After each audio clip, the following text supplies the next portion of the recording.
யாராவது உங்ககிட்ட டிகிரி வச்சு என்னடா பண்ண போற, ஏதாவது ஒரு கம்பெனில போய் 20,000-30,000 சம்பளம் வாங்குறதுக்கு எதுக்கு படிச்சுக்கிட்டு, என்ன பாரு நான் வந்து படிச்சேனா 10th தான் படிச்சேன், 12th தான் முடிச்சேன், ஃபெயில் ஆயிட்டேன். ஆனா இன்னைக்கு நான் வந்துட்டு ஒரு பிசினஸ் பண்ணி இவ்வளவு பெரிய ஆளா இருக்கேன், என் அக்கௌண்ட்ல வந்துட்டு 70 லட்சம் 80 லட்சம் நான் வச்சிட்டு இருக்கேன் இப்படி அப்படின்னு யாராவது சொன்னாங்கன்னா அவங்களோட ஃப்ரெண்ட்ஷிப்பை தயவு செய்து கட் பண்ணுங்க.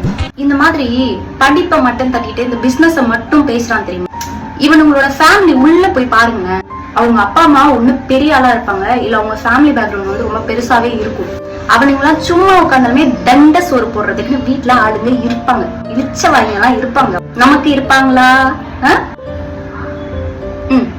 படிப்பு வந்து சம்பாதிக்கிறதுக்காக அப்படின்னு சொல்லி சொல்லி பழக்கப்படுத்திட்டாங்களா? ஆக்சுவலா படிப்புன்றது வந்துட்டு இந்த சொசைட்டில நீ வந்து ரெஸ்பெக்டோட வாழறதுக்கான ஒரு விஷயம். படிப்பை வந்து நீ பணமா பாக்கிறத விட ரெஸ்பெக்டா பாரு.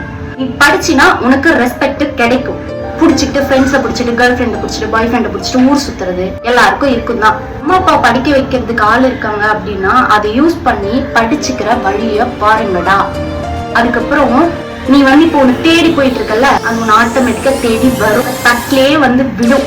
வேணாம்னு சொன்னா கூட நீங்க இவ்வளவு பேசுறீங்களேக்கா, நீங்க படிக்க வைக்கவே ஆள் இல்ல அப்படின்னு சொன்னீங்கன்னா எது எதுக்கோ போய் யார்கிட்டயோ கெஞ்சிரோம்ல. நம்ம லவ்வுக்காகவோ இல்ல எதுக்காகவோ எல்லாத்துக்குமே போய் கெஞ்சிரும். படிப்புக்காக யார்கிட்டயாவது ஹெல்ப் கேட்டு கெஞ்சி வளர்ந்து மேல ஏறதுக்கு எங்கவே கூடாது, வளர்ந்துடணும்.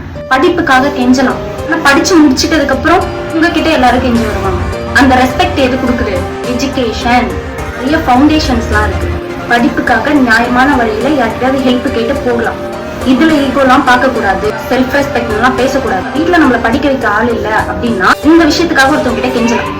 ஏதாவது வரும், அம்மா அப்பாவையே எதிர்பார்த்துட்டு இருந்தா அவங்களுக்கு வயசாயிட்டு அவங்க போயிடுவாங்க.